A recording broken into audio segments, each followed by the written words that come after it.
My name is Sarah, and I've been a dentist for over 2 decades now. It's a career I love, but the path to get here wasn't easy. As I sit in my office, staring at the framed diploma on the wall, I can't help but reflect on the tumultuous journey that led me to this point. I grew up in a household where I always felt like the second choice. My parents, Jack and Linda, never tried to hide their preference for my younger sister, Emily. She was born when I was 10, and from that moment on, it was clear who the favorite child was. When it came time for college, I knew I wanted to pursue dentistry.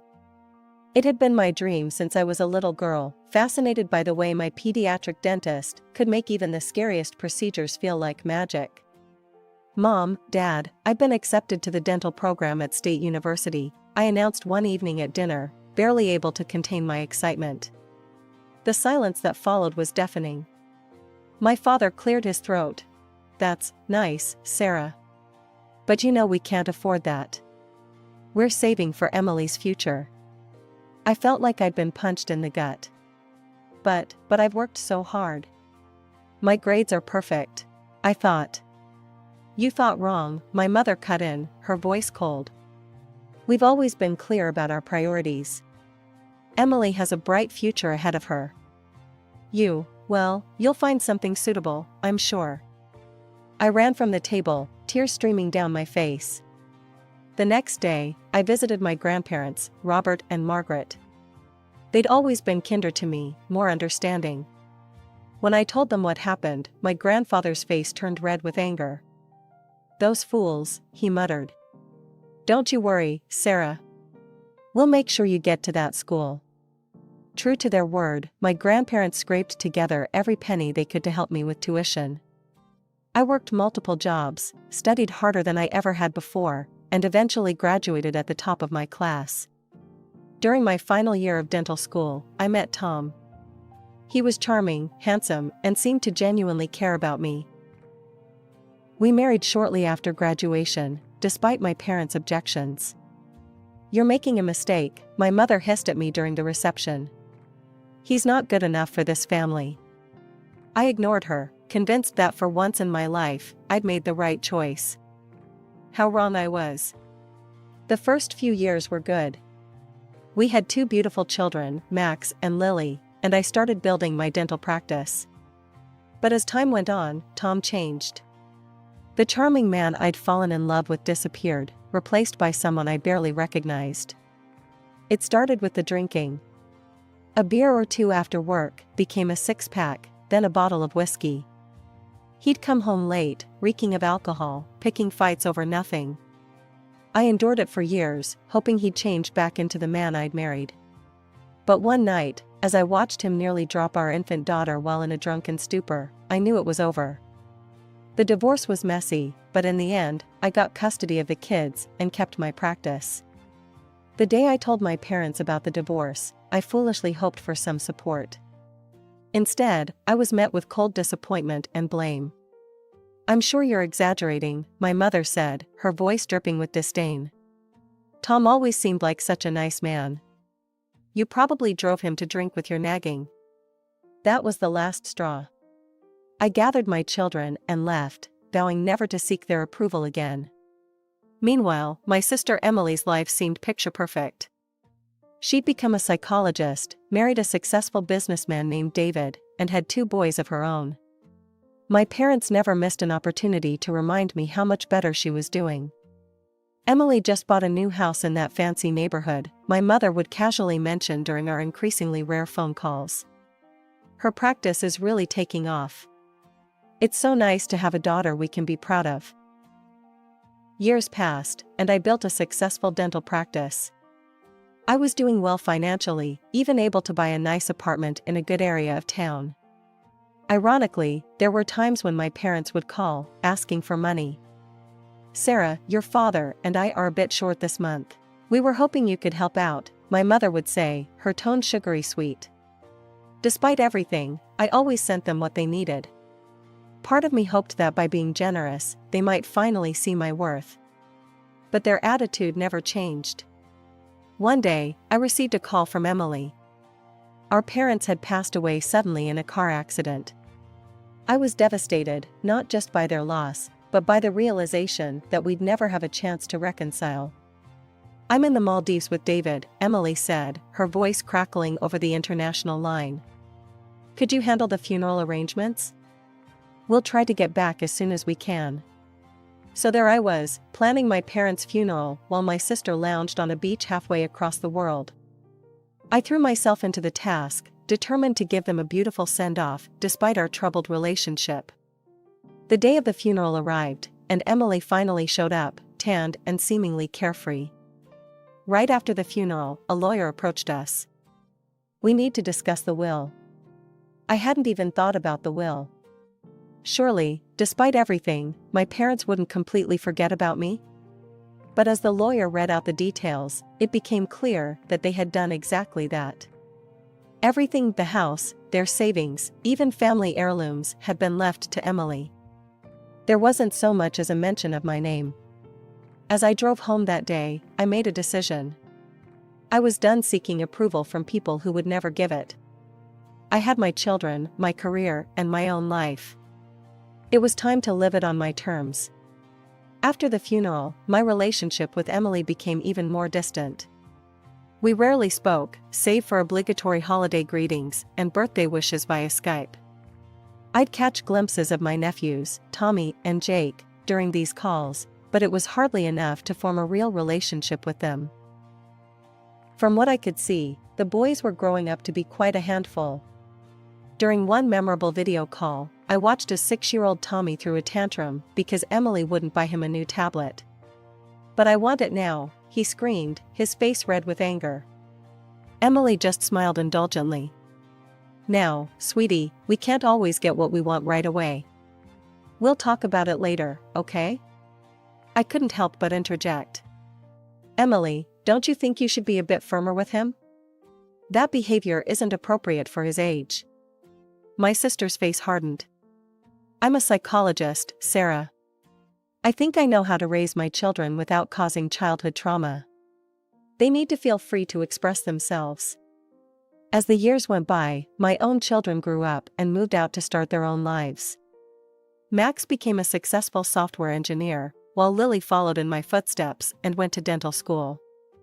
I was immensely proud of them both. With the kids gone, I found myself enjoying the quiet life of an empty nester.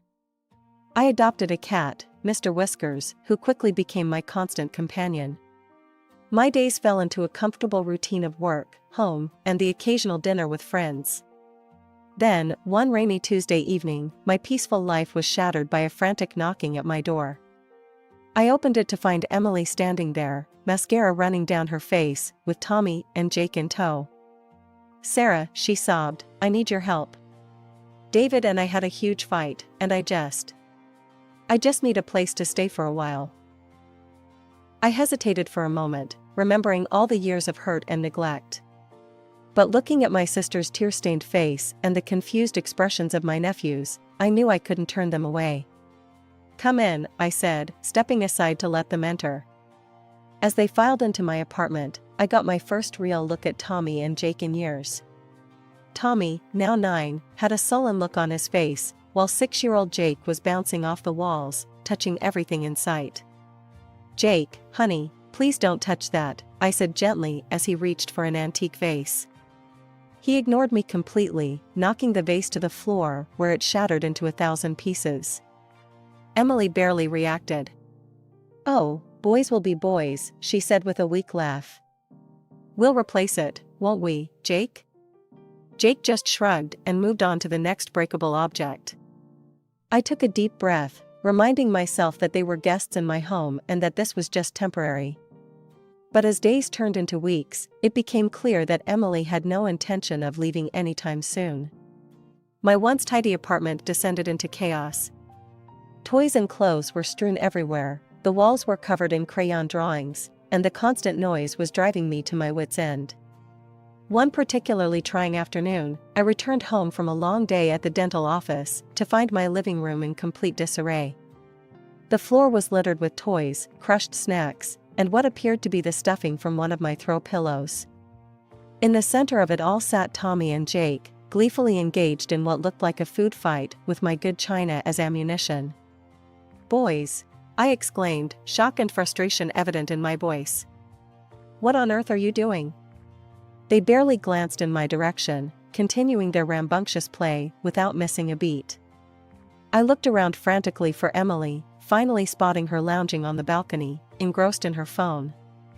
"Emily," I called out, trying to keep my voice steady, "have you seen what the boys are doing?" She glanced up briefly, a look of mild annoyance crossing her face. "They're just playing, Sarah. Don't be such a killjoy." I took a deep breath, counting to 10 in my head before speaking again. "Emily, they're destroying my home. This has to stop." Emily rolled her eyes and reluctantly got up from her chair. She sauntered into the living room, surveying the chaos with a disinterested eye. "All right, boys, that's enough for now. Why don't you go watch some TV?" The boys cheered and raced off to the guest room, leaving the mess behind. I stared at my sister in disbelief. "That's it? You're not going to make them clean up?" "Oh, relax," Emily said dismissively. "I'll take care of it later. You're always so uptight, Sarah. It's not good for your blood pressure." As the days wore on, I found myself becoming more and more stressed. The constant noise, the mess, the lack of respect for my home and my rules, it was all taking a toll on me. Even Mr. Whiskers, my usually affectionate cat, had taken to hiding under my bed most of the time, only emerging for food and to use his litter box. One evening, as I was preparing dinner, a task that had somehow fallen solely to me despite Emily and the boys being my guests, there was a knock at the door. I opened it to find Mrs. Johnson, my elderly neighbor from the floor below, standing there with a stern expression on her face. "Dr. Sarah," she began, her voice tight with barely contained anger. "I've always considered you a model neighbor, but these past few weeks have been unbearable. The noise from your apartment is constant. I can hear screaming and things breaking at all hours of the day and night. What on earth is going on up here?" I felt my face flush with embarrassment. "I'm so sorry, Mrs. Johnson. My sister and her children are staying with me temporarily, and I'm afraid the boys can be a bit energetic." Mrs. Johnson's expression softened slightly. "I understand children can be lively, dear, but this goes beyond that. And it's not just the noise. Have you seen what they've done to the hallway?" She gestured for me to follow her. We walked to the stairwell, and I gasped in horror. The walls were covered in graffiti, crude drawings, and misspelled words spray-painted in garish colors. I recognized Tommy's handiwork immediately. This is unacceptable," I stammered, mortified. "I had no idea." "I'll clean it up right away, Mrs. Johnson. And I promise, it won't happen again." "See that it doesn't," she replied firmly. "Otherwise, I'm afraid I'll have to report this to the building management and the appropriate authorities." Once she was out of sight, I leaned against the wall, overwhelmed by the mess my life had become. Taking a deep breath, I steeled myself and marched back to my apartment. As I opened the door, I was met with the sound of Tommy and Jake's laughter, punctuated by the crash of something else breaking. "Boys," I said firmly, "turn that off. We have work to do." They ignored me, as usual. I strode over and switched off the TV. "Hey," Tommy protested. "We were playing that." "Not anymore," I replied. "You're going to clean up the mess you made in the hallway. Come with me, now." Grumbling and whining, they followed me to the stairwell. I handed them scrub brushes and a bucket of soapy water. "Start cleaning," I instructed. They stared at me in disbelief. But Mom said we don't have to do chores," Tommy stammered. "Your mom isn't here right now," I said. "And in my house, we clean up our messes." They half-heartedly swiped at the walls, more interested in splashing each other than actually cleaning. I was about to intervene when I heard footsteps on the stairs. To my surprise, it was Mrs. Johnson's son, Mark, in his police uniform. He must have just gotten off duty. "Everything okay here, Dr. Sarah?" he asked, eyeing the boys suspiciously. Sensing an opportunity, I explained the situation. Mark's face hardened as he turned to Tommy and Jake. "Listen up, boys," he said sternly. "Vandalism is a serious offense. If you don't clean this up properly, we're going to have some real problems. Understand?" The boys' eyes widened in fear. They nodded vigorously and began scrubbing the walls with newfound enthusiasm. I was supervising their progress when I heard the elevator ding. Emily stepped out, fresh from a trip to the beauty salon, her hair and nails immaculate. Her jaw dropped when she saw the scene before her. "What the hell is going on here?" she shrieked. I calmly explained the situation, but Emily wasn't having it. "How dare you force my children to do manual labor?" she yelled. "This is cruel and unusual punishment." "Cruel?" I shot back, my patience finally snapping. "Cruel is letting them destroy other people's property without consequences." Emily grabbed the boy's hands. "Come on, we're leaving. I won't let you be subjected to this abuse." The next few days were tense. Emily and the boys stayed, but they barely spoke to me. I was starting to think things couldn't get any worse. I was wrong. I came home from work one afternoon to find my apartment eerily quiet. "Hello?" I called out. A pitiful meow answered me. I followed the sound to find Mr. Whiskers huddled in a corner, his fur a startling shade of blue. "Oh my God," I gasped. The poor cat was covered in paint, frantically trying to lick it off. I screamed in horror and anger. Scooping up Mr. Whiskers, I wrapped him in a towel and rushed him to the vet, my heart pounding. The vet's diagnosis was grim. "He's ingested a significant amount of paint," she told me. "We'll need to keep him overnight for treatment." Leaving Mr. Whiskers at the clinic was one of the hardest things I've ever done. I returned home, shaking with fury. Emily was lounging on the couch, scrolling through her phone. I explained to her what happened to Mr. Whiskers, demanding she discipline the boys and help clean up the mess they'd made. Emily shrugged. "It's just a cat, Sarah. Don't be so dramatic." I couldn't believe my ears. "Just a cat? He could die, Emily." "Well, that's not my problem," she said dismissively. "And neither is the cleaning. It's your apartment, after all." The next morning, I arrived at my dental practice earlier than usual.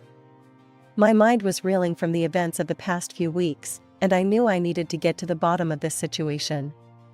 With a deep breath, I picked up my phone and dialed David's number. "David, I'm sorry to bother you," I began, "but I need to understand what's going on. Why did you and Emily have a fight? When is she planning to come back home?" There was a long pause on the other end of the line.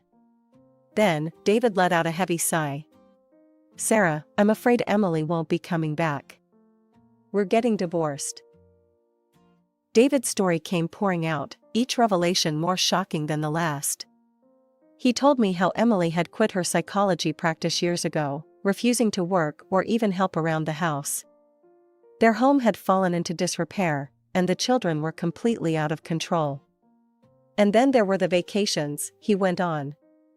"She'd jet off without me or the kids, using the money from your parents' inheritance. I thought she was just taking some time for herself, but..." His voice trailed off, and I felt a chill run down my spine. "But what, David?" "She was cheating on me, Sarah. Multiple times, with different men. God, I can't believe I'm saying this, but I had to get a DNA test for the boys. Thankfully, they're mine, but after all that, I just couldn't do it anymore. I filed for divorce and asked her to leave." After finishing the call with David, I sat at my desk, trying to process everything I'd learned.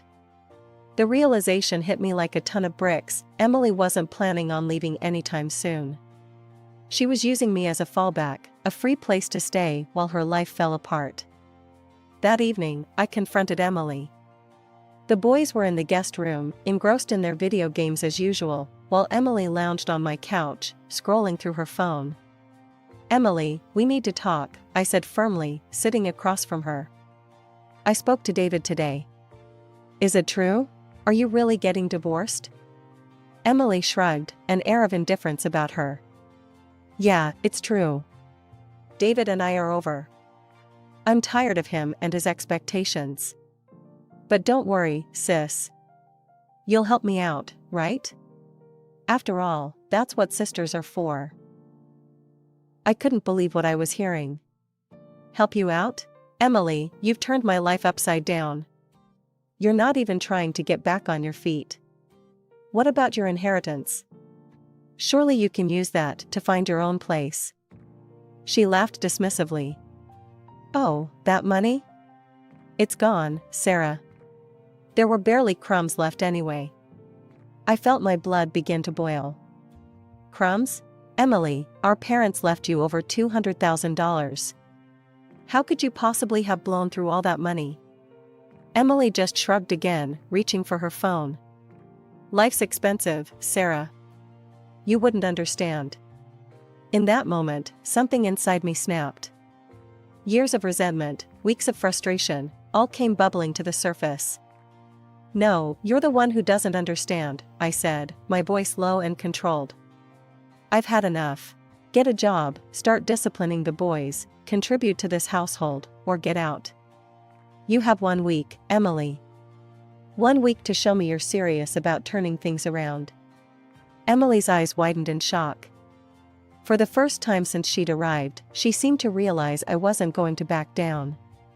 A few days after my ultimatum to Emily, I returned home from a long day at the dental office. As I approached my apartment door, I was struck by an unusual silence. No shouting, no crashes, no sounds of destruction. It was peaceful. Warily, I entered the apartment. Emily? I called out. No response. I found Tommy and Jake sitting quietly on the couch, their eyes red and puffy as if they'd been crying. My heart sank. Boys? Where's your mother? I asked gently. Tommy wordlessly handed me a piece of paper. With trembling hands, I unfolded it and began to read. Dear Sarah, I've realized that motherhood just isn't for me. I'm still young and I want to live my life. I've met someone, he's young, exciting, and doesn't have any baggage. We're leaving town together. You're always going on about responsibility and all that boring stuff, so here's your chance to put your money where your mouth is. The boys are your problem now. You're an old maid anyway, so you might as well be useful and raise them. Don't try to contact me. By the time you read this, I'll be long gone. Emily. I collapsed onto the sofa, my mind reeling. How could she do this? How could she abandon her own children? With shaking hands, I picked up my phone and dialed David's number. When he answered, I could barely get the words out. David, it's Sarah. You need to come over right away. It's about the boys. Within an hour, David was at my door. I handed him Emily's note without a word. As he read it, his face cycled through shock, anger, and finally, a deep sadness. Oh, boys, he sighed, kneeling down to hug Tommy and Jake. I'm so sorry. Over the next few hours, David and I talked, trying to figure out what to do. It was clear that the boys needed stability, and David was determined to provide that. I'll take them home, he said firmly. And first thing tomorrow, I'm going to file for full custody. I nodded, relief washing over me. I think that's for the best. And David, I'll help in any way I can. I'll testify, provide character witnesses, whatever you need. The next few weeks were a whirlwind of legal proceedings. David filed for full custody, and I found myself recounting Emily's behavior to stern-faced judges and social workers. In the end, the decision was swift. Emily, who never even showed up for the hearings, was stripped of her parental rights. David was granted full custody of Tommy and Jake. As the dust settled, I found myself adjusting to a new normal. I visited David and the boys often, marveling at the changes in their household. David had hired a part-time nanny to help out, but he was also making a concerted effort to be more present in his sons' lives. One sunny Saturday, about a month after everything had happened, I visited their home. I was amazed to find Tommy setting the table for lunch, while Jake was helping David prepare sandwiches in the kitchen. Aunt Sarah, they both cried, running to hug me. I embraced them tightly, noticing how much calmer and happier they seemed. They're doing so well, I remarked to David as we watched the boys play in the backyard after lunch. You're doing a great job. 5 years have passed, and life has taken unexpected turns. I'm still practicing dentistry, finding fulfillment in my work and enjoying quiet evenings with Mr. Whiskers, my faithful feline companion. Tommy, now 14, has become something of a local celebrity. His graffiti art, once a source of frustration, has evolved into a genuine talent. He's a popular blogger, showcasing his work online and even getting featured in the news. His success has brought him a decent income, unusual for someone his age. One Sunday afternoon, David and the boys were visiting me for our weekly family dinner. We were catching up on Tommy's latest art project when there was an unexpected knock at the door. To everyone's shock, it was Emily. She barged in, eyes fixed on Tommy. I hear you're making quite a bit of money now, she said, her voice sickly sweet. Mommy needs her share. David stepped forward, his face stern. You have no right to any of it, Emily. He pulled out a document from his wallet. You were stripped of your parental rights years ago. Leave now, or I'm calling the police. Emily's face contorted with anger, but seeing our united front, she turned and left without another word. We haven't seen her since. As for me, I continue to work and enjoy life's simple pleasures. I stay in touch with my own children, now adults themselves, cherishing our relationship. This unexpected journey has taught me the true meaning of family. It's not always about blood, but about love, support, and being there for each other through thick and thin.